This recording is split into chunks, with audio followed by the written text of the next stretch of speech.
Now, let us understand the democratic regime. The democratic regime, first we will see what is democracy. The term democracy was first used by Herodotus nearly 2500 years ago.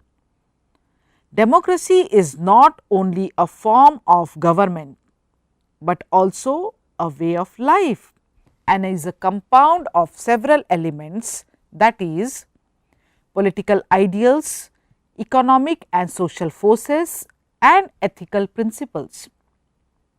The term democracy, which is known from the Greek word demos, means people, and karatos means government, means power or government of the people.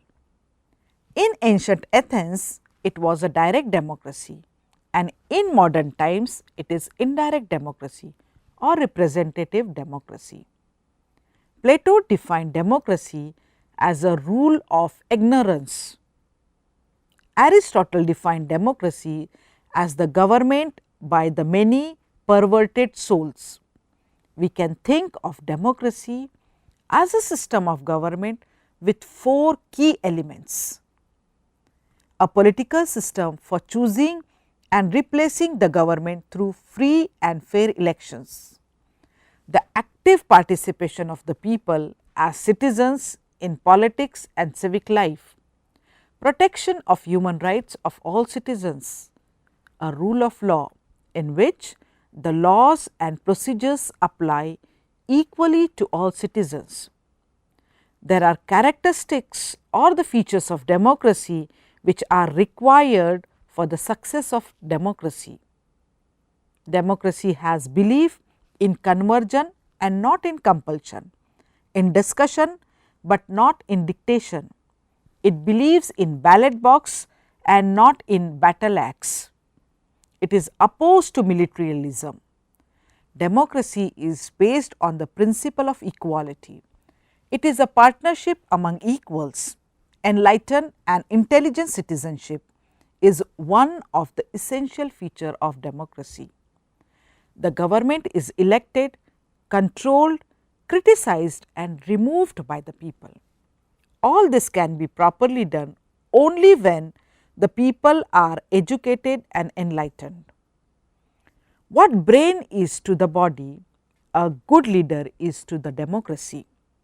The quality of government depends on the leader who is honest, sincere, bold and strong. A free, fearless and frank press is one of the attributes of democracy. A strong and responsible opposition is as much essential as a strong ruling party. Opposition makes the government responsible and checks the growth of party dictatorship. Local self-government is called the foundation of national democracy. Constitutional government is an essential attribute of democracy. An independent and impartial judiciary is a must in democracy. Honest and efficient administration is essential for the success of democracy. Democracy succeeds in a society where there is a strong sense of solidarity, an intense conviction of unity, a pervasive feeling of communal life. Governments are charged in accordance with the constitution and not through violent methods. In democracy, the importance and the dignity of human personality is recognized. Every individual is free to think and act independently. Basic freedoms are guaranteed to the people. The removal of all disparities based on caste, color, religion, region, language, sex, etc. is assured in a democracy. Now, we will discuss the forms of democracy. There are two important forms of democracy, that is direct and indirect or representative democracy. In a direct democracy, citizens without the intermediary of elected or appointed officials can participate in making public decisions. Such a system is clearly most practical with relatively small numbers of people. In a community organization, tribal council or the local unit of a labor union, for example, where members can meet in a single room to discuss issues and arrive at decision by consensus or majority vote.